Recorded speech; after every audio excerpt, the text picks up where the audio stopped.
Hello everyone, welcome back to my channel. So today we will be covering the topic bookkeeping, accounting and accountancy. Previous videos में हमने बहुत सारे topics इस chapter 1 introduction to accounting के cover कर लिए हैं. So today we will be seeing bookkeeping, accounting and accountancy. So ये बहुत एक मिसकंसेप्शन है कि book keeping and accountant are one and the same, but this is not the truth. क्योंकि लोग सोचते हैं कि अकाउंटिंग में तो हम रिकॉर्डिंग ही कर रहे हैं, इसलिए book keeping and accounting are one and the same, but this is not the truth. Book keeping and accounting में there is a difference.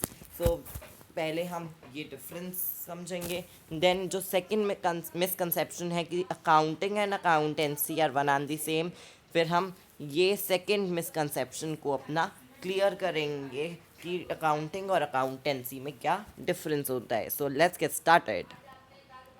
First we will be doing difference between book keeping and accounting. मैंने आपको पहले ही बोला था कि हम accounts को stories में कवर करेंगे. Will be listening to stories और हमारी अकाउंट्स कंप्लीट हो जाएगी. Accounts is very easy. So मैंने यहाँ पे एग्जांपल लिया है that you suppose you go to a pharmacy. Okay, you go to a pharmacy and pharmacy पे आपने you purchase a list of medicines. ठीक है, you have purchase a list of medicines. अब when you have purchase the list of, अब जब pharmacy पे जाएंगे और आपने जो पर्सन एट द काउंटर होता है, आप उस पर्सन को बोलेंगे कि मुझे ये मेडिसिन चाहिए, वट एवर जो भी इस लिस्ट में है. ठीक है, the person, the counter person जिसको आपने बोला कि ये मेडिसिन चाहिए, what will that person do next? The counter person will ask the assistant, isn't it? The counter person will ask the assistant to provide these medicines, isn't it? So the counter person will ask the assistant to provide these medicines. अब assistant को पता है कि कहाँ कहाँ पे कौन कौन सी medicines रखी हुई हैं. तो assistant जो है, once the assistant finds out all the medicines, takes out them out from their respective places, what will the assistant do? The assistant will hand over all the medicines to the counter person, right? So assistant will hand over all the medicines to the counter person once he or she takes out the medicines from their respective places. Okay, अब I then what will happen next? अब जो counter person है, what will counter person do? Counter person will analyze the medicines, their cost, and finally give you the medicines, right? अब my question to you is, who can be replaced? क्या मैं counter person, can the counter person be replaced, और can the assistant be replaced? मैंने आपको ये बता दिया that one of the two can be replaced. For example, shop में हमें किसी नए को रखना है, तो क्या हम असिस्टेंट की पोजीशन किसी और को दे सकते हैं, या फिर हम काउंटर पर्सन की पोजीशन किसी और को दे सकते हैं? हम किसकी पोजीशन चेंज कर सकते हैं? Think over this. So the answer is कि हम असिस्टेंट की पोजीशन किसी और को दे सकते हैं. We can not replace the counter person, but we can replace the assistant. क्यों? क्योंकि असिस्टेंट का काम सिर्फ इतना ही था कि वो जो है मेडिसिन जो रिस्पेक्टिव असाइंड प्लेसेस पे रख दे जब स्टॉक आए नया, और as and when a customer comes and asks for a medicine, वो वहाँ से निकाल के उस स्टॉक में से रेस्पेक्टिव प्लेसेस में से मेडिसिन दे दे. इससे ज़्यादा असिस्टेंट की जॉब और कुछ नहीं है.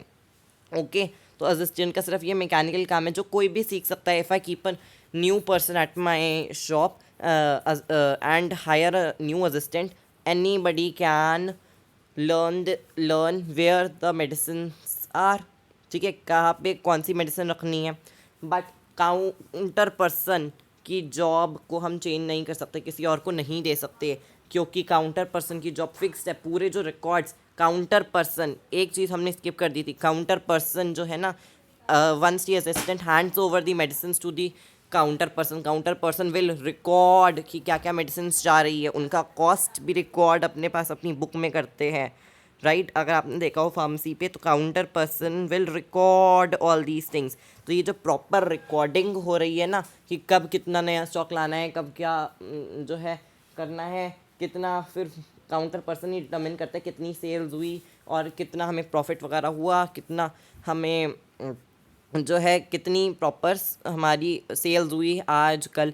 तो counter person can not be replaced, okay, क्योंकि उसकी जॉब ज़्यादा टेक्निकल है, ज़्यादा साइंटिफिक है, ओके। सो यही सेम कॉन्सेप्ट अप्लाई होता है बुक कीपिंग एंड अकाउंटिंग पे।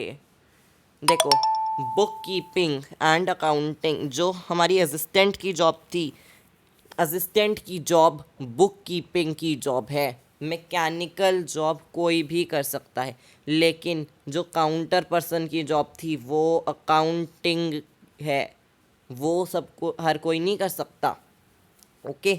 सो में डिफरेंस देखना है बुक कीपिंग और अकाउंटिंग में। बुक कीपिंग में सिर्फ हमने जो कैरेक्टरिस्टिक्स करे थे ना, आइडेंटिफिकेशन, मेजरमेंट, रिकॉर्डिंग, क्लासिफिकेशन पे बुक कीपिंग स्टॉप हो जाती है, क्लासिफिकेशन के आगे नहीं बढ़ती, ओके, बुक कीपिंग। लेकिन अकाउंटिंग में क्या होता है, ये जो हमने रिकॉर्ड कर रखा है इन्हीं को समराइज़ करना bye preparing the financial statements, वो सब मैंने आपको प्रीवियस वीडियोस में एक्सप्लेन कर रखा है, उनको आप ज़रूर वॉच करिए। इंटरप्रेट करना, एनालाइज करना उनको, और उनको कम्युनिकेट करना यूज़र्स को, ओके, दिस इज अकाउंटिंग। तो accounting is a wider field than bookkeeping, includes all bookkeeping also, okay। तो bookkeeping प्राइमरी स्टेज है, जब तक हमने कुछ रिकॉर्ड ही नहीं करा होगा तब तक हम अकाउंटिंग नहीं कर सकते उससे। जब तक हमने कुछ रिकॉर्ड ही नहीं कर रखा तब तक हम उससे जो है ना कुछ अपने रिजल्ट्स कंक्लूजन्स नहीं ड्रॉ कर सकते, राइट। तो book keeping is a preliminary और primary stage and the basis for accounting, and accounting is a secondary stage and begins where bookkeeping ends। bookkeeping and हुई क्लासिफिकेशन पे, रिकॉर्ड करके जो करना था रिकॉर्ड, क्लासीफाई कर दिया, बुक बंद। अब आगे का काम जितना भी है ना, समराइज करना उनको, उसको ध्यान से एनालाइज करना पूरा, वो सारा अकाउंटिंग का काम है। तो ऑब्जेक्टिव क्या है, बुक कीपिंग का ऑब्जेक्टिव है सिर्फ रिकॉर्ड्स मेंटेन करना, लेकिन अकाउंटिंग का है objective to ascertain find out the net result of operations, की क्या क्या कितना जो है प्रॉफिट हुआ, कितना सेल्स हुई हमारी, वो सब। नाउ बुक कीपिंग की जॉब रूटीन जॉब है, कोई भी कर सकता है, तो generally perform by the junior staff. लेकिन अकाउंटिंग की जॉब एनालिटिकल है, डायनामिक है, कॉन्सेप्ट कन्वेंशंस पे बेस्ड है, and can only perform by the and is generally performed by the senior staff. तो special skills are not required for book keeping, कोई भी लिख लेगा, एंड अकाउंटिंग में स्पेशल स्किल्स आर रिक्वायर्ड।